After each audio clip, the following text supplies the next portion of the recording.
안녕하십니까. 2025년 9월 24일 수요 잡담 시작하겠습니다.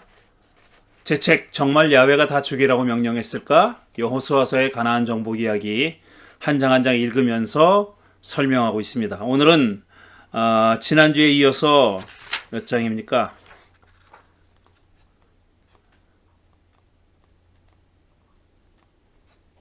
12장 그냥 지나쳐서는 안 되는 이야기 두 번째 파트입니다. 근데 딱 두 페이지 남겨놓고 지난주에 스톱했습니다. 시간이 상당히 지나기도 거의 1시간 됐으니까 시간이 많이 걸리기도 했지만 요 마지막 소단락을 떼어서 오늘 요 소단락 마지막 소단락만 다루는 이유가 있습니다.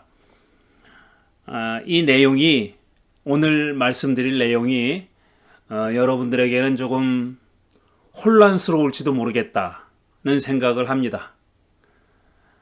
물론 이 영상을 이 정말 야훼가 다 죽이라고 명령했을까 이 책을 읽어가면서 설명하는 영상을 처음부터 쭉 따라오신 분들은 좀 덜 혼란스러울 수도 있겠지만 그냥 갑자기 오늘 이 영상만 보실 분들은 굉장히 혼란스럽거나 아니면은 아주 이상하게 생각하실 수도 있습니다. 그래서 요 소단락을 따로 떼어서 오늘 말씀드리려고 하는 겁니다. 조금 보충 설명을 조금 책의 내용에다 더해서 약간의 보충 설명을 하려고 생각하는데 잘 들으시고 혹시 제가 지금 하려고 하는 이야기에 동의하지 않을 수도 있습니다. 그렇지만 희망하기로는 제가 왜 이렇게 읽고 있는지 이 이야기를 가나안 정복 이야기를 왜 이렇게 읽는지 왜 이렇게 해석하고 이해하는지 하는 것이 좀 설명이 됐으면 좋겠습니다.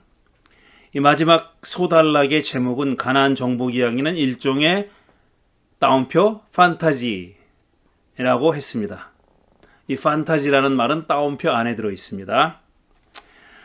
쭉 읽고 마지막 부분에 좀 보충 설명을 하고 물론 중간중간도 보충 설명이 필요하면 하겠지만 마지막 다 읽고 나서 보충 설명을 조금 드리도록 하겠습니다.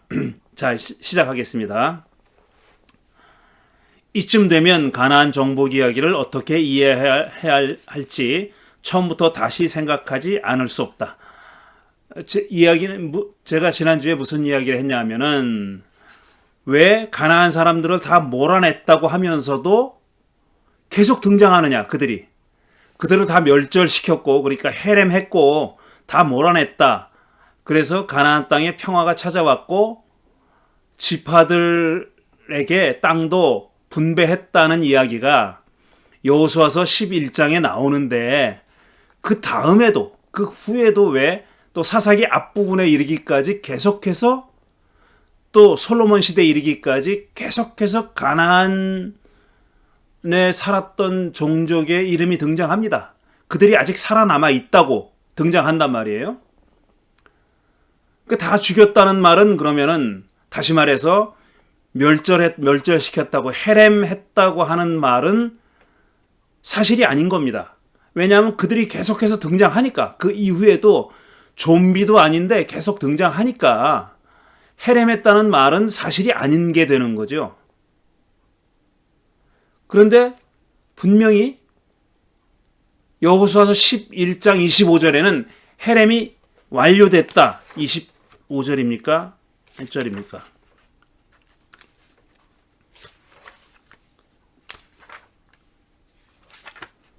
어디 있나? 23절이군요. 제가 착각을 했습니다.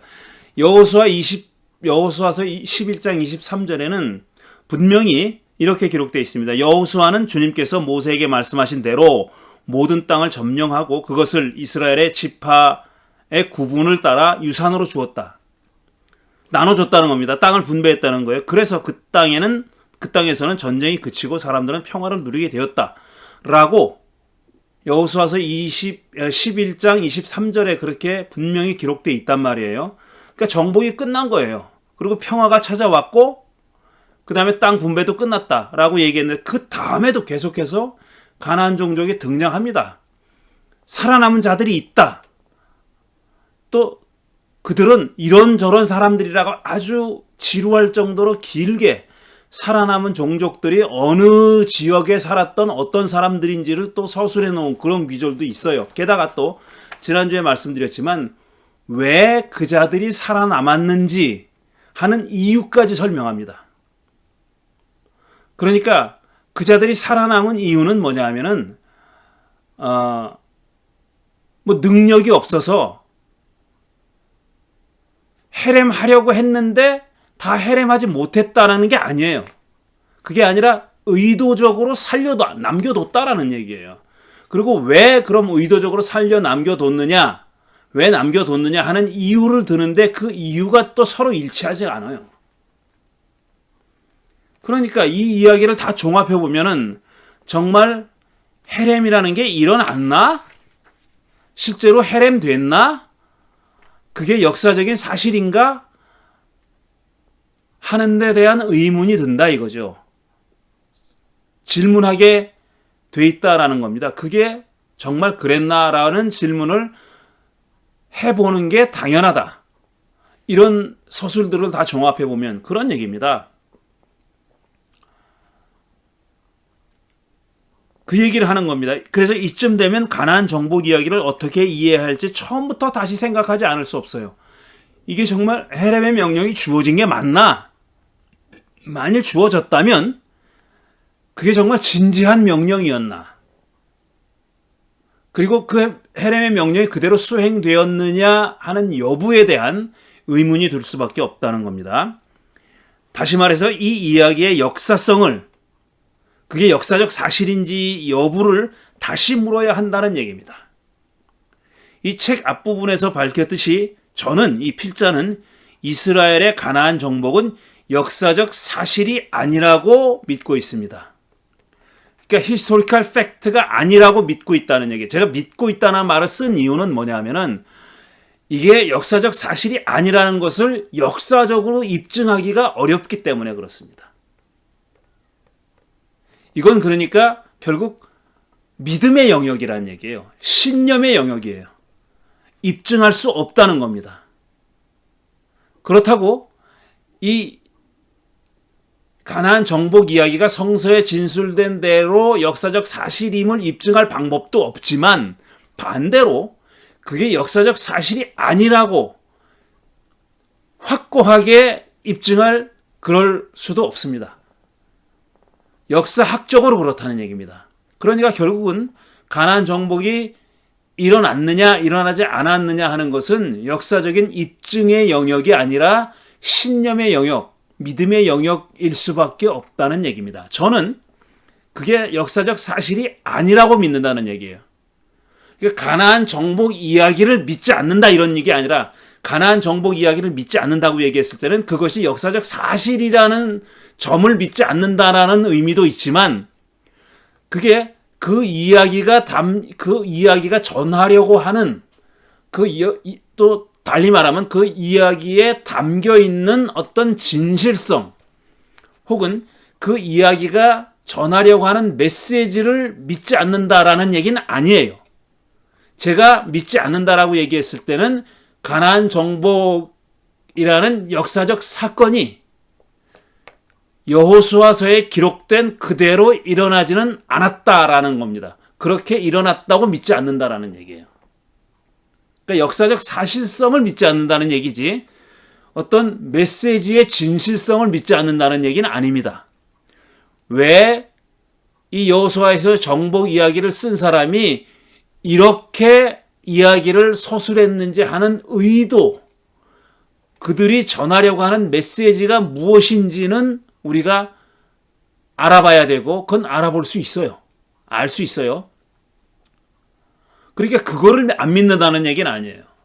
그건 분명히 구분해야 됩니다.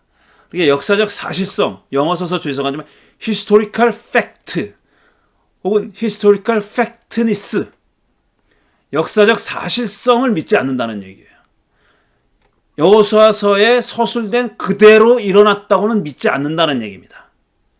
그러나 이 여호수아서의 저자가 가나안 정복 이야기를 이런 식으로 왜 이런 식으로 서술했느냐 하는 의도와 그들이 전하려고 하는 메시지가 무엇이었는지 하는 것은 제가 알 수 있고 거기에 어떤 진실성이 담겨 있다는 사실은 믿는다는 얘기예요.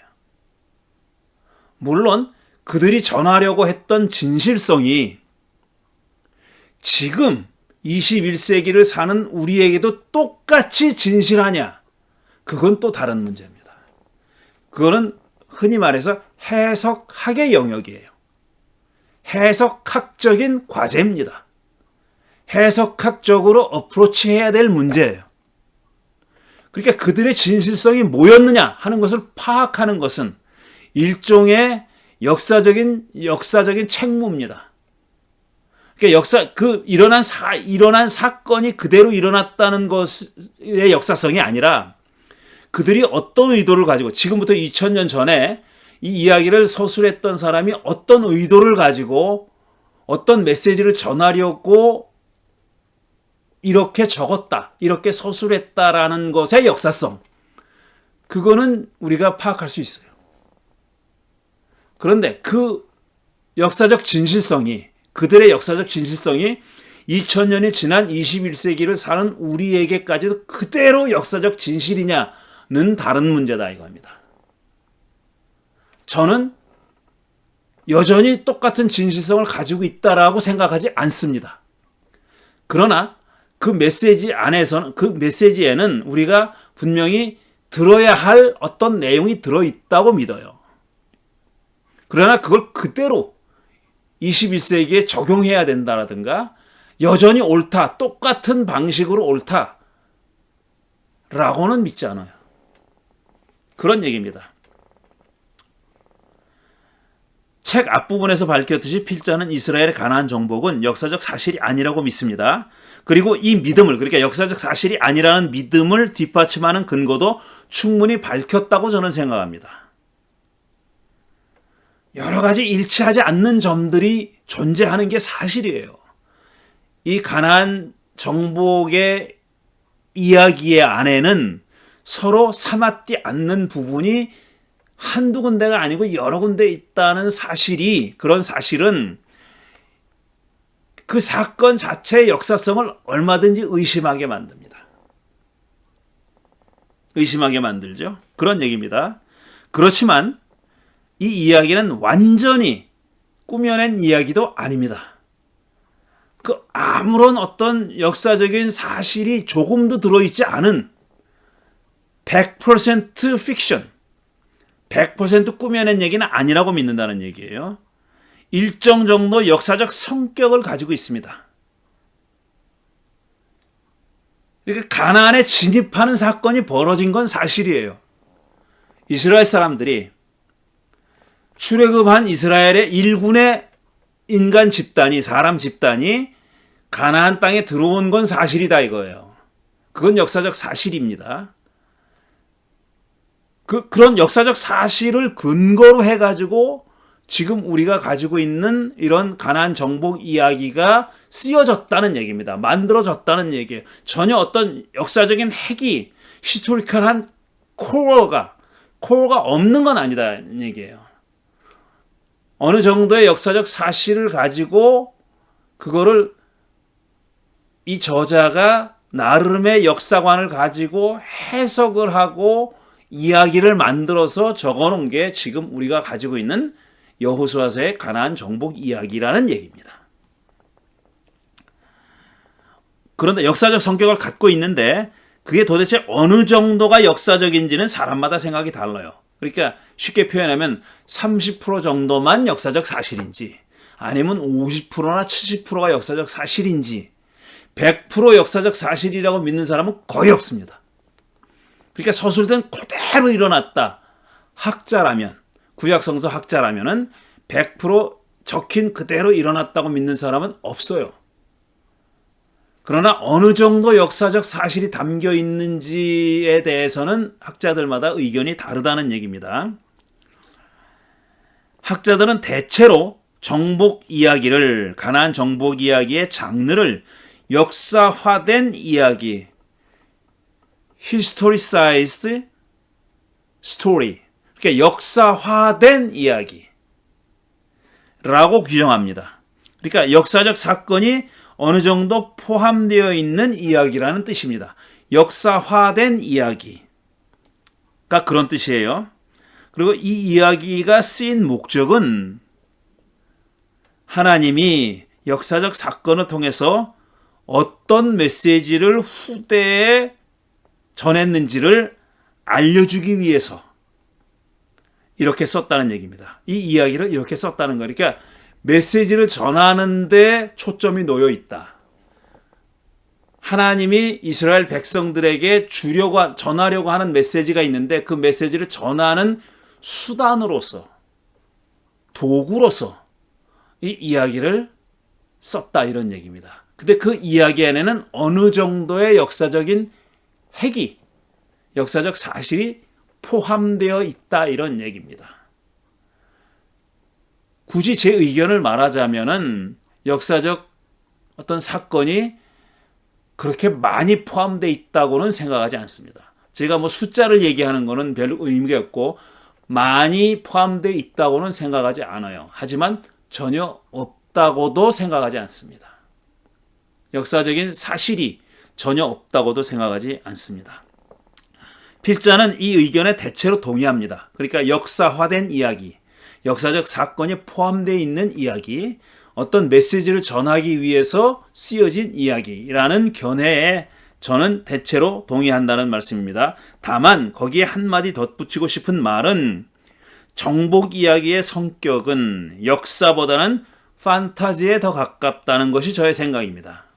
그러니까 역사적인, 방금 말씀드린 대로 역사적인 사실이 그렇게 많이 포함되어 있지 않다는 얘기입니다. 그러면 픽션이냐? 픽션의 성격이 강하다고 생각해요. 그런데 그 픽션도 어떤 의도를 가지고 쓴 픽션이냐 이거예요. 왜 이런 픽션을 썼느냐라는 점을 고려할 때 저는 판타지라고 하는 사실상 구약성서 학자들이 사용하지 않는 그런 단어를 지금 사용하고 있는 겁니다. 판타지. 굉장히 좀 낯선 단어고 또 어떤 의미에서는 도발적으로 느껴지는 단어죠. 판타지. 판타지가 뭔지 아시잖아요. 꾸며낸 이야기고, 그러니까 좋게 만든 이야기잖아요. 사실보다 좋게, 긍정적으로, 빛나게 만든 이야기가 판타지잖아요. 거기에 가깝다라는 겁니다. 다른 말로는 역사를 이상화한 이야기, 아이디얼라이즈드한 이야기, 이상적으로 그린 이야기, 이랬으면 좋았을 걸, 자기들이 이상적으로 생각하는 그런 쪽으로다가 이야기를 만들어냈다, 이런 얘기입니다. 작은 역사적인 사실을 가지고 이야기를 만들어냈는데 그 이야기를 만들어낸 방향은 어느 쪽이냐 하면은 아주 부정적인 쪽으로 만들어낸 게 아니라 거의 이상에 가까운 이상적인 이야기로 만들어냈다. 쉽게 얘기하면 이렇게 했어야 된다. 벌어진 일은 이렇게 되지 않았는데 사실은 그때 이렇게 했어야 됐는데 그렇게 하지 못했다. 라는 얘기입니다. 그러니까 그렇게 하지 못했으니까 마치 그렇게 한 것처럼 이상화해서 판타지로 그려놨다. 이런 얘기가 되겠습니다. 역사를 이상화한 이야기 또는 이상을 역사화한 이야기쯤 되겠습니다. 제가 판타지라고 얘기를 했을 때 이런 뜻으로 사용했다는 얘기입니다. 역사를 이상화한 이야기라든지 아니면 이 이상을 역사화한 이야기쯤으로 이해하면 되겠다 이겁니다. 자, 필자는 정복 이야기가 그때 이랬으면 좋았을 걸이라는 느낌으로 쓰였다고 봅니다. 실제 일어난 일은 그게 아닌데 이렇게 일어났었어야 되는데 그렇게 하지 못했다라는 일종의 어떤 회한의 감정을 가지고 이상적으로 그렸다 이런 얘기입니다. 정복전쟁은 여호수아 시대를 지나 사사 시대에도 벌어지고 있었습니다. 아직 안 끝났어요. 11장 23절에서 끝났다고 얘기했는데 여호수아 11장 23절에서 사실상 사사기까지 계속 이어지고 있습니다. 어떤 학자는 솔로몬 왕 시대에 이르러서야 헤렘 명령을 완수하고 가나안 땅을 완전히 정복하는 일이 이루어졌다는 게 아니라 그때가 돼서야 불가능하다는 사실을 깨달았을 거다라고 주장하는 학자가 있어요. 사사시대는 물론이고 군주제 시대에 들어서서도 사울, 다윗 시대 다 지나고 솔로몬 시대에 와서야 이게 본래 안 되는 거였구나. 가나안 사람들을 다 몰아내고 다 헤렘하고 순전히 이스라엘 사람들만 약속의 땅에 살아가는 일이 본래 불가능한 일이었구나라는 사실을 깨닫게 된 시점이 언제냐면은 그게 솔로몬 왕 시대였을 거다라고 추측하는 그런 학자들이 있다는 겁니다. 다시 말해서 그게 실현될 수 없는 판타지임을 그때는 그러니까 솔로몬 왕 시대에는 분명히 깨달았다는 얘기입니다. 그렇게 믿는 그렇게 생각하는 학자들이 있다는 뜻입니다. 그래서 이스라엘은 그 시기에 현실적인 조치를 취하기 시작했다는 겁니다. 이게 다 몰아내는 일이 안 되는 일이다. 그래서 할 수 있으면 그들을 정복해서 종으로 삼으려고 했다. 앞에서 한번 인용했잖아요. 열왕기서를 인용한 적이 있었잖아요. 솔로몬이 그들을 종으로 삼았다는 얘기 인용했잖아요. 그 얘기입니다. 솔로몬이 가나안 사람들의 노동력을 활용하기 시작했다는 얘기는 활용했다는 얘기는 그것의 일환이다. 헤렘이 불가능하다는 걸 깨닫고 현실적으로 살아가기 시작했다라는 얘기입니다. 이거는 물론 헤렘 명령이 주어졌다는 얘기가 역사적인 사실임을 가정하고 하는 얘기입니다. 무슨 말씀인지 아시겠죠? 이렇게 생각하는 학자들, 그러니까 솔로몬 왕 시대에 와서 이게 원래 안 되는 거였구나 하고 깨달은 때가 바로 그때다라고 주장하는 사람은 헤렘 명령이 역사적으로 여호수아에게 주어졌다. 역사적 사실로 주어졌다고 믿고 있는 겁니다. 그런데 그 일이 사실상 불가능하다는 것을 솔로몬 왕 시대에 와서 비로소 깨달았다. 이렇게 주장하는 거예요. 그런 학자들이 있습니다. 실제로 있다는 얘기예요. 그건 고대 사람들이 그랬다는 얘기가 아니라 이 이야기를 해석하는 현대의 구약 성서 학자들 중에는 이렇게 보는 학자들이 있다는 얘기입니다. 정복전쟁과 헤렘은 판타지이고 노동력은 현실이니까요. 그런 얘기입니다. 왜 가나안 사람들이 살아남았는지에 대한 다양한 설명은 제가 지난주에 들었던 거죠. 종으로 삼기로 했다라든가, 그들이 올무가 되기로 했다라든가, 이스라엘 사람들의 믿음을 시험해 보려고 그랬다라든가, 이런 얘기들, 다양한 해석들, 다양한 설명은 판타지를 유지하기 위한 방편이었다고 되는 이라는 얘기입니다. 제가 이 이야기의 성격을 여호수아서의 가나안 정복 이야기의 성격을 문학적인 성격을 판타지라고 생각한다면 제가 그렇게 생각하는 겁니다. 그렇다면은 그들이 왜 살아남아 있는지 좀비도 아닌데 왜 살아남았는지에 대한 다양한 설명은 이 판타지를 유지하기 위한 방편이었다 이거예요. 판타지는 여전히 가지고 있어야 되는데 판타지와는 상반되게 그들이 살아남았잖아요. 다 죽였어야 되는데 살아남았잖아요. 그러니까 그 살아남은 이유를 갖다 붙이는 겁니다. 갖다 대는 겁니다. 그런데 그게 여러 그룹들이 그러니까 저자에 따라서 이유가 다른 거예요. 그런 다른 이유들을 다 기록으로 남겨놓은 겁니다. 지금 우리가 갖고 있는 성경은 그들이 살아남은 것은 그러니까 가나안 족속들 중에 살아남은 사람들, 그들이 살아남은 것은 헤렘 원칙에 대한 예외가 아니라 헤렘이라는 판타지가 입을 상처를 최소화하려는 노력이었다라는 얘기입니다. 그러니까 예외가 아니라는 말은 좀 강한 표현이죠. 왜 이런 예외가 생겨났느냐 하면은 헤렘이라는 판타지가 입을 상처를 최소화하기 위해서 이런 예외들이 만들어졌다. 이런 얘기입니다. 왜? 왜냐하면 역사적 사실은 판타지와 다르니까. 판타지는 다 죽였어야 되는데 실제 이 이야기를 기록했을 때까지도 가난한 사람들이 살아남아 있었잖아요. 그러니까 판타지를 훼손하지 않기 위해서는 이런 이유들을 댔어야 됐다. 이런 얘기입니다. 살아남은 가난한 사람들도 판타지 속에서만 의미를 갖는 표현이죠. 판타지가 있었기에 살아남았다고 얘기하는 거예요. 다 죽였어야 했는데 살아남았다. 근데 현실은 뭐냐면은 저는 이렇게 생각하는 게 헤렘이라는 명령 자체가 역사적 사실이 아니다라고 생각하는 거예요. 역사적으로 여호수아 시대 때 헤렘이라는 명령이 주어져 본 적이 없다 이겁니다. 하나님이 헤렘을 명령한 적이 없다라고 보는 겁니다. 물론 이건 제가 입증할 수 있는 영역이 아니에요. 저의 신념입니다. 저의 신념인데 그런 명령이 주어지지 않았으니까 사실 살아남은 사람이라는 개념도 의미가 없는 거예요. 왜 가난한 사람들은 살아남은 자가 아니라 그냥 살고 있는 사람이에요. 그 전에도 살았고 그때도 살았고 그 이후에도 살 사람이에요. 그냥 그 땅에서 오래 살고 있는 사람들이고 이스라엘 사람들은 그들과 공존했던 겁니다.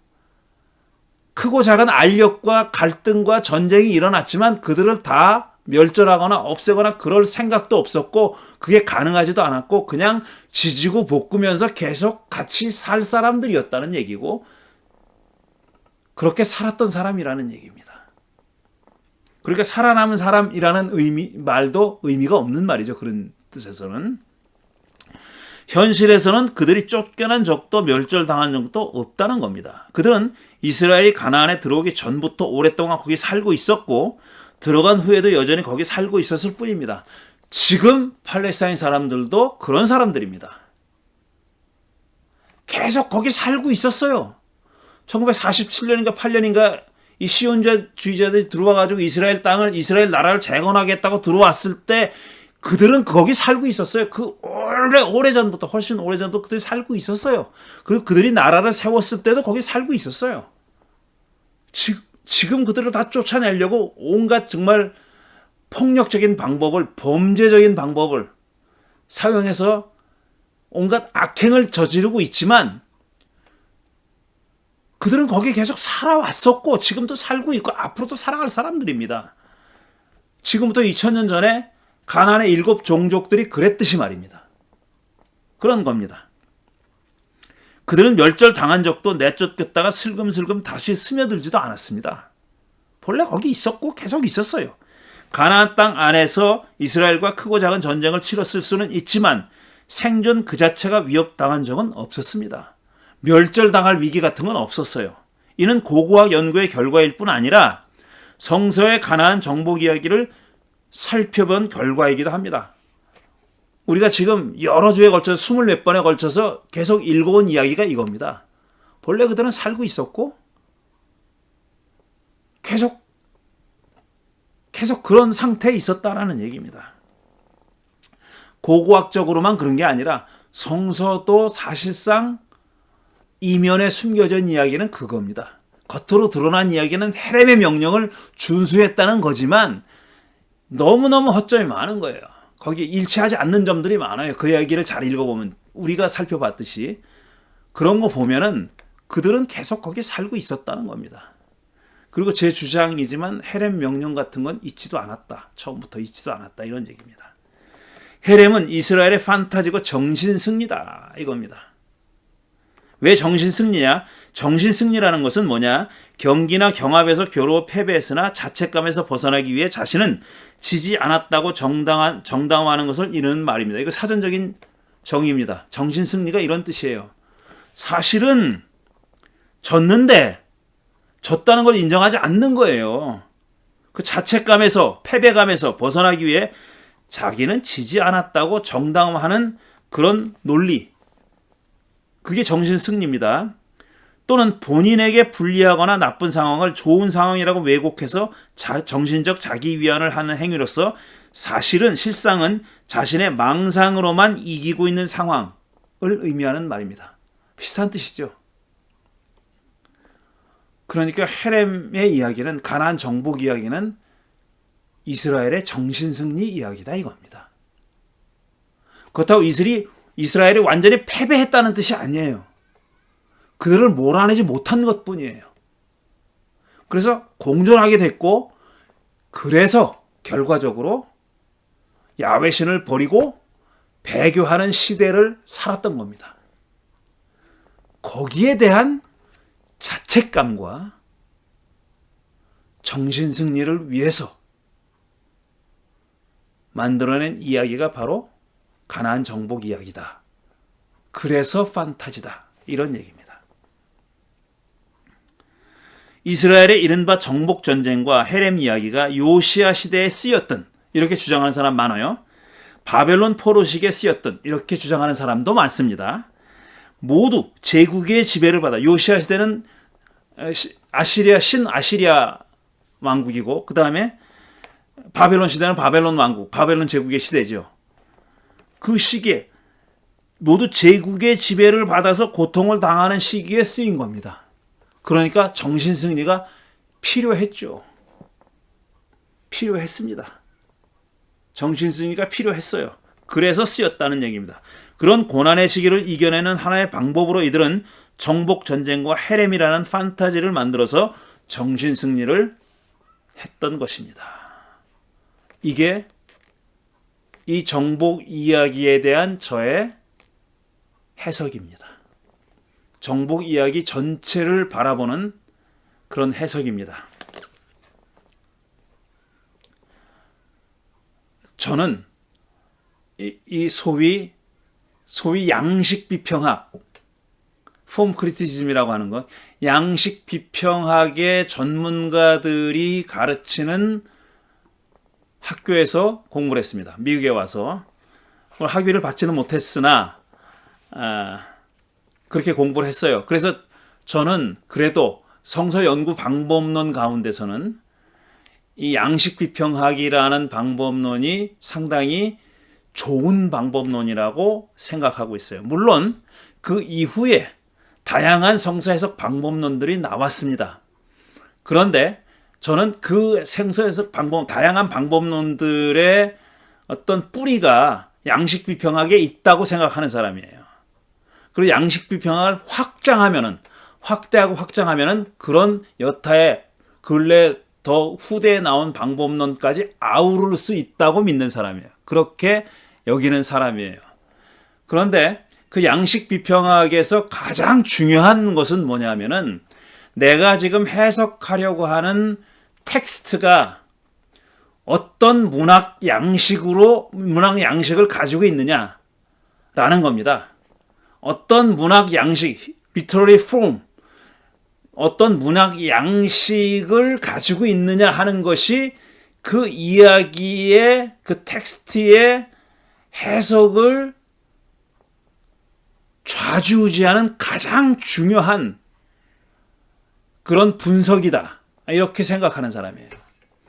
그러니까 넓게 얘기하면 그게 시냐 아니면 산문이냐. 산문과 시는 해석하는 방법이 같을 수가 없어요. 그렇지 않습니까? 시는 시로서 이해하고 해석을 해야 되죠. 그게 양식이에요. 시의 양식이고, 거기 또 서브 장르가, 그 밑에 장르가 무슨 감사시냐, 탄원시냐, 뭐 이런 등등의 장르가 있는 거예요. 하위 장르가 있는 거예요. 그게 기본적으로 시라는 장르가 있는 거고, 그 다음에 산문이라는 장르가 있는 거예요. 근데 산문이라는 장르 가운데도 그게 어떤 목적을 가지고 쓰여졌고, 그 목적에 따라서 장르가 결정되는 거예요. 내가 이 텍스트로다가 뭘 하려고 하느냐. 그러니까 시와 산문만 나눠서 보면은 어떤 특정한 메시지를 전하려고 한다면은 산문이라는 장르를 선택하는 것이 더 효율적입니다. 어떤 미학적인 것을 추구한다면은 물론 산문도 미학적인 면을 추구하지만 시라는 장르는 미학에다가 더 중점을 두고 있는 장르잖아요. 그러니까 시를 쓰는 이유는 어떤 역사적인 메시지를 전하려고 하는 거 아니잖아요. 그 시라는 언어 자체가, 텍스트 자체가 갖고 있는 미적인 어떤 아름다움이 그 시를 쓰는 중요한 목적이죠. 그러니까 미학이에요, 미학. 물론 산문에도 미학이 있지만 미학보다는 어떤 사실성이나 메시지를 전하려고 하는 것이 더 중요한 그런 텍스트가 있잖아요. 그럼 그런 텍스트들은 미학에 덜 관심을 갖잖아요. 그러니까 이게 내가 하려고 하는 의도와 목적에 따라서 장르를 선택하는 겁니다. 그렇죠? 그걸 읽는 사람은, 쓰는 사람은 그렇게 선택하는 거고요. 그 텍스트를 읽는 사람은 제일 먼저 해야 할 일이 뭐냐 하면은 눈에 보이는 게, 그러니까 텍스트를 쓴 사람의 목적은 해석을 해야 나오는 거잖아요. 그런데 그 텍스트를 처음 대했을 때 제일 먼저 구분해야 될 게 장르입니다. 어떤 문학 양식을 가지고 있느냐 하는 거예요. 제가 시와 산문을 쉽게 예를 들어서 가장 쉬운 예로 그런 걸 들지만 시는 줄만 바꿔 쓴다고 시가 아니잖아요. 시는 시의 형식이 있습니다. 그거예요. form. 시의 형식이잖아요. form이라는 게 있잖아요. 그래서 form criticism이에요. 양식 비평. 그리고 양식이 뭐냐, 장르가 뭐냐 하는 것이 가장 중요한 겁니다. 그리고 산문 가운데서도 여러 장르가 또 서브 장르가 있는 거예요. 그게 어떤 역사적인 사실을 전하는데 주안점이 두고 있는 그런 형식을 가지고 있는 산문이 있고, 또 지혜문학처럼 어떤 역사적인 사실과는 무관하게 그걸 쓴 사람이 어떤 지혜의 내용을, 살아가는 지혜라든가 무슨 여러 가지 지혜의 내용을 전하려고 하는 그런 목적을 가지고 있는 사람은 거기에 맞는 지혜문학의 양식을 사용하는 겁니다. 그런데 보통 구약성서에서 많은 텍스트, 구약성서 텍스트 중에 많은 부분이 역사적인 그런 틀을 가지고 있어요. 마치 역사 서술인 것 같은 그런 양식으로 쓰여졌습니다. 심지어는 창세기의 창세 이야기, 창조 이야기도 처음에는 역사적인 서술이라고 생각했잖아요. 그래서 6,000년 전에 실제로 하나님이 말씀으로 이렇게 세상을 창조했다. 첫째 날은 빛이 생겨라, 둘째 날은 뭐가 생겨라. 그게 역사적인 사실이라고 그렇게 오랫동안 받아들여져 왔지 않았습니까? 그러니까 창세기 1장조차도 양식을 뭐라고 생각했냐면, form을 뭐라고 생각하냐면 그게 역사다라고 생각하고 히스토리라고 생각하고, 히스토리. 근데 지금은 창세기 1장, 2장 에덴 동산 이야기를 히스토리라고 생각하는 사람은 아주 극소수입니다. 그건 이야기라고 얘기하고, 특히 창세기 1장은 일종의 노래 같은 거라고 생각하잖아요. 계속 반복이 나오잖아요. 후렴처럼. 저녁이 되고 아침이 되니 첫째 날이다, 둘째 날이다, 하나님 보시기에 좋았다. 계속 반복구, 후렴구 같은 것이 나오잖아요. 노래가 그렇지 않습니까? 그러니까 창세기 1장의 이야기를 어떤 시적인 양식을 가지고 있는, 노래의 형식을 가지고 있는 그런 서술이라고 보기까지 합니다. 그러니까 역사라고 생각했던 것과는 상당히 동떨어진 이야기죠. 그러니까 역사라고 생각했을 때는 그 역사적인 사실이라고 생각하고 그 역사적인 사실이 그렇게 일어났다고 증명하라고 애를 썼어요. 그걸 아직까지 하는 사람들도 있고, 소위 창조론자들 아니면 지적 설계론자들, 이런 사람들은 그게 역사적인 사실, 실제로 6,000년 전에 그런 일이 벌어졌다. 그럼 6,000년 이전에는, 천지 창조하기 전에는 아무것도 없었다. 이렇게 우기잖아요. 그걸 역사라고 보기 때문에 그런 겁니다. 그런데 그게 역사가 아니라 어떤 시적인, 노래적인 요소를 가지고 있는 그런 양식이다라고 얘기했을 땐 굳이 역사성을 고집할 필요가 없는 거예요. 연수를 계산할 필요도 없는 거예요.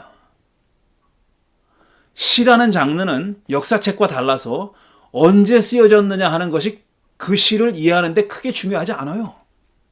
그렇지 않습니까? 근데 다른 산문들은 그렇지 않아요. 이게 언제 쓰여졌는지가 중요합니다. 그 텍스트를 이해하는데 중요해요. 그런 차이가 있는 거예요. 그런데 그런 운문으로 되어 있는 시편이나 이런 거 빼놓고 창세기부터 뭐 아브라함, 이삭, 야곱 이야기, 그 다음에 여호수아 이야기, 사사기 이야기, 열왕기에 나오는 그 역사 서술인 것처럼 그렇게 서술돼 있잖아요. 그래서 오랫동안 그걸 역사서라고 얘기했어요. 역사서. 마치 그게 현대적인 의미에서 역사를 서술한 것처럼. 그러니까 다시 말해서 과거에 벌어졌던 일을 가능한 한 있는 그대로 서술했다고 생각해 왔습니다. 그리고 나서 그것의 역사성을 입증하려고 애를 썼어요. 사실 그걸 읽어보면은 이게 과연 역사적 사실일까를 의심하게 만드는 내용들도 많이 있는데 억지로 그거를 역사라고 생각했으니까 거기에 맞춰서 해석을 한 겁니다. 그런데 역사 서술처럼 보이는 많은 이야기들도 사실은 역사적인 사실이 historical fact가 그리 많이 들어가 있지 않은 이야기라는 사실이 점점 밝혀지고 있어요, 지금. 그래서 지금 이 가나안 정복 이야기를 포함해서 구약성서에 흔히 우리가 역사서라고 이해해왔던 이야기들을 사실은 역사화된 이야기라고 이해하고 있습니다. 다시 말해서 역사적으로 그때 과거에 일어났던 일을 있는 그대로 전하려는 의도로 쓰여진 이야기가 아니라, 그런 문서가 아니라 어떤 메시지를, 특정한 메시지를 전하기 위해서 역사적인 사건들을 이용한, 활용한, 그걸 도구로 해가지고 메시지를 전하려는 그런 이야기다. 이렇게 이해하고 있는 겁니다. 그래서 사실 구약성서의 이야기는 역사화된 이야기인 겁니다. 이렇게 얘기하면 그럼 다 픽션이라는 얘기냐? 그런 얘기가 아니라니까요. 그런 얘기가 아니라고요. 그 사람들도 가능한 한 역사적인 사건을 자기가 이해하고 있는, 알고 있는 역사적인 사건을 그대로 적으려고 애썼고, 아는 한이에요. 아는 한. 자기들이 아는 한.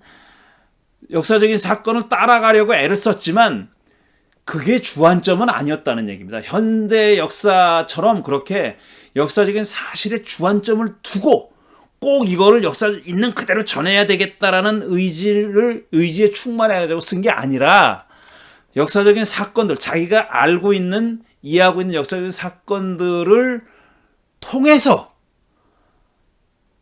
야훼 신이 어떤 메시지를, 당신의 의도와 당신의 뜻, 메시지를 전하려고 했는가 하는 것에 중점을 두고 그걸 서술의 목적으로 해서 기록한 이야기다라는 겁니다. 그 중에 특히 이 가나안 정복 이야기는 그 중에서도 또 서브 장르인 거예요. 서브 장르. 특히 가나안 정복 이야기는 어떤 뜻으로 썼느냐 하면 그때 그렇게 했었어야 됐는데 하지 못해서 우리가 이 모양 이 꼴이 됐다. 라는 인식을 가지고, 그런 회한의 인식을 가지고 과거 이야기를 이상화해서 쓴 거다. 이상적으로 그렇게 했었어야 됐는데 라는 의식을 가지고 쓴 거다. 그걸 저는 판타지라는 이름을 붙인 겁니다.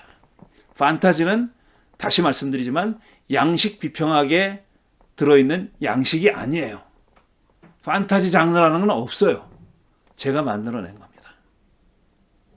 그런 뜻이라는 겁니다. 제가 제 생각은 마지막 장에 다시 얘기합니다. 이 책의 마지막 장에 다시 얘기하고, 여기서는 이제 장르에 대해서만 2페이지에 걸쳐서 쓴 겁니다. 이제 이 이야기를 마무리하고 다음 주부터는 이 가나안 정복 이야기를 그동안 고대 해석자들, 그러니까 신약 성서를 포함해 가지고, 그 다음에 초기 랍비들, 유대교 해석자들, 그 다음에 그리스도교 해석자들, 뭐 예를 들어 중세, 근대에 들어와서 현대 어떻게 해석을 했는지 하는 것을 살펴보려고 합니다. 그러니까 해석의 역사라고 말할 수 있는 거죠. 한 몇 장에 걸쳐서 해석의 역사를 설명한 다음에 마지막 챕터, 결론 부분으로 나아가도록 하겠습니다. 자, 그럼 오늘 짧게 한다고 했는데 그리 짧은 것 같지는 않네요. 오늘은 여기서 마치고 다음 주에 말씀드린 대로 헤렘 이야기에 대한 해석의 역사를 다뤄보도록 하겠습니다. 다음 주에 뵙겠습니다.